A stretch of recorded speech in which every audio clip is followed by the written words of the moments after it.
I think the first step, and it's one that, as I understand, is already sort of well underway, is to figure out whatever the common language is in this community that people are willing to use to discuss change. So, in the context of some of the examples in my book, it was like in these little villages in Denmark, for example. It took creating a community event where the actual message of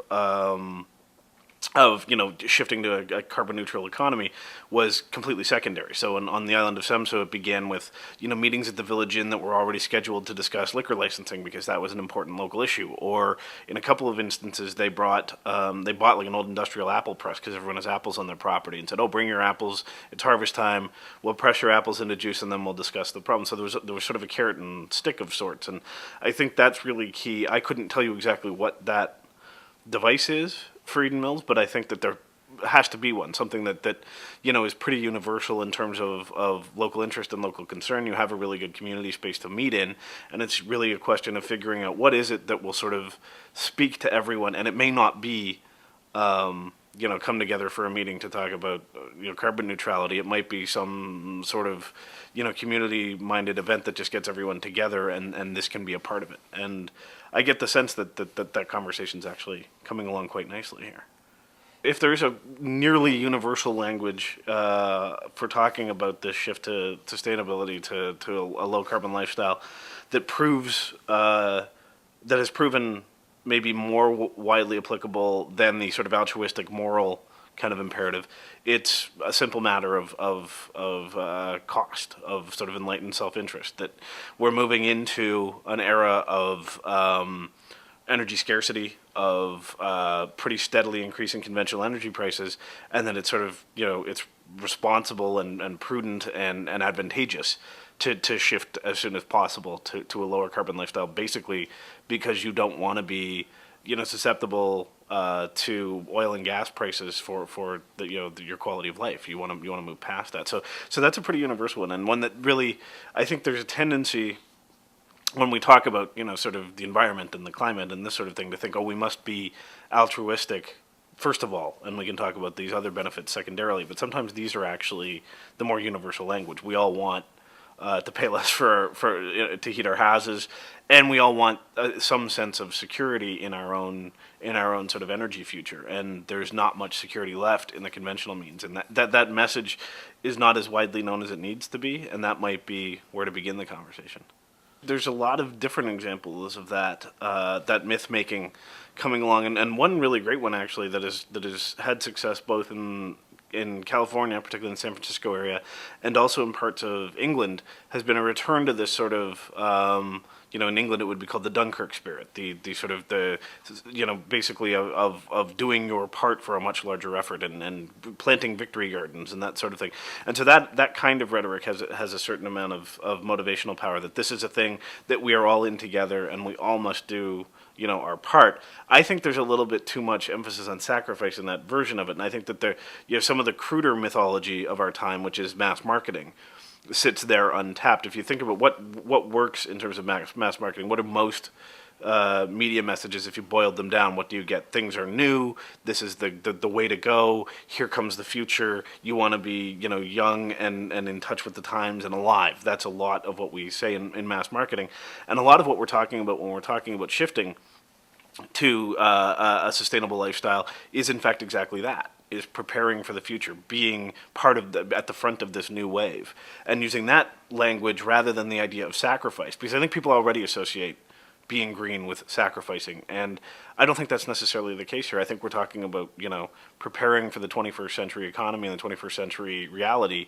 in certain fundamental ways where there's enormous opportunity involved, and there's enormous sort of chance for renewal and that sort of thing. And I think that sort of language really helps. And you see little bits and pieces of this tend to be much more youth focused and not community focused in terms of the marketing, where there've been ad campaigns, for example, public interest ad campaigns in Britain that have really played on this sort of youthfulness and vibrancy of being green and being energy efficient and that sort of thing. And I think there's a lot of potential there. It's the difference between irrational exuberance, which was the digital economy, and rational exuberance, as I call it, which I think is the sustainable economy, where one of the things about the digital revolution was that there was an enormous amount of money and time and effort being put into this stuff, even though no one could actually see its immediate short-term benefit. I mean, it was very hard to see why you would need that. I remember when they were first making cell phones that could be used, that were sort of, enabled to browse to search the internet and that sort of thing. Very few people were even using those functions on their phones, and no one saw any particular need for that. Now suddenly we have the iPhone and these devices that actually sort of make a more sort of empirical case for that being a good thing. You don't have to get very far past the basics of why you would move to a more sustainable footing in terms of energy and home heating and these sorts of things before people just instantly see the logic. Yes, I would like to pay smaller power bills.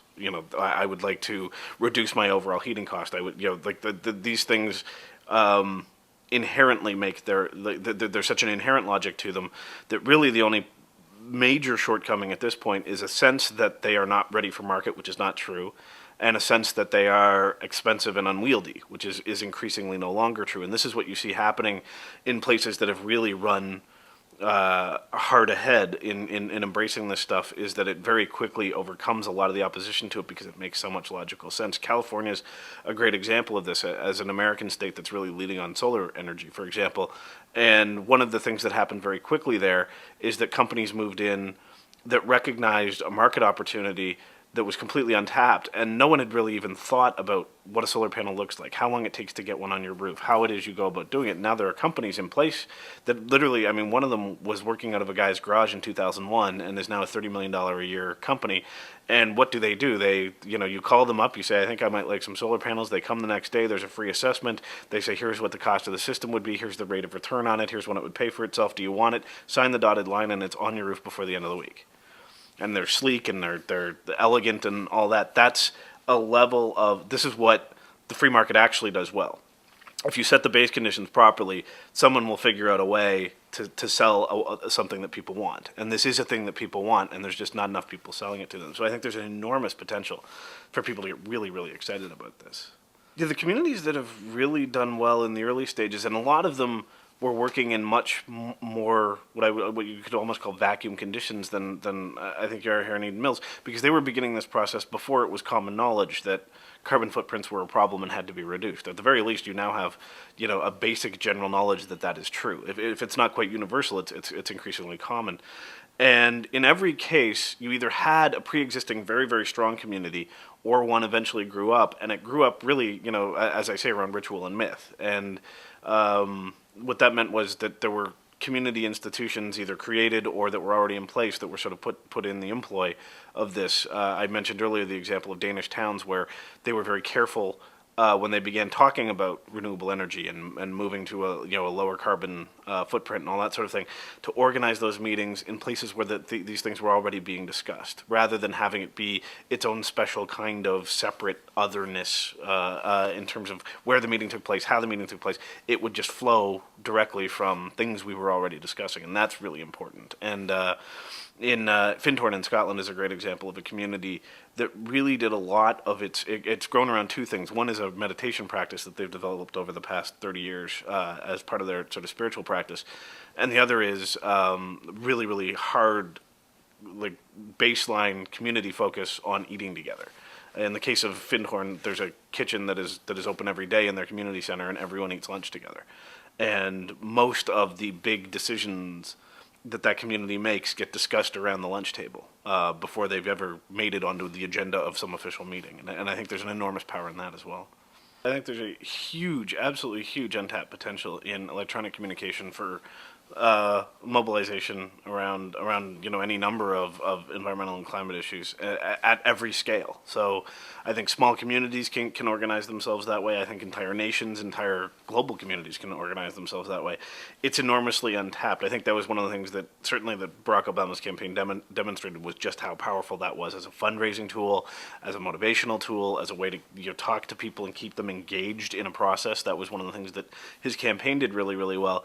And it's something that a lot of environmental campaigns have historically not done. They've tended to be sort of spoken hub kind of affairs rather than networks. And I think that building a network of people who talk constantly about this stuff and who can mobilize very quickly in order to make change is a hugely untapped. I think that this is really I mean, I've heard it said that that's really going to be where we see how powerful communications. Right now, the internet is used for a whole bunch of very trivial measures. This is often true of any new technology, that we initially use it for fairly mundane things, and little bits of novelty before we recognize its true power. And I think we're getting to the point where we're starting to see just how powerful this is to circumvent sort of the inefficiencies in a lot of our pre-existing things. Here's actually a really specific example of my community in Calgary, where we're having this enormous debate about this. There's a very large new development project, and the community association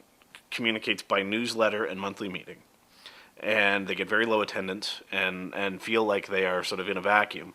And because of a couple of emails that kicked around on a couple of mailing lists in the community, we suddenly had the best turnout we've ever had at a community association meeting. There was it was initially acrimonious because there was a lot of anger at the community association for a decision they'd made. But ultimately, you saw the seeds of a political organization coming together, and it came together in the space of about 48 hours on the internet. The kind of thing that it would have taken them God knows how long by newsletter and community meeting to organize.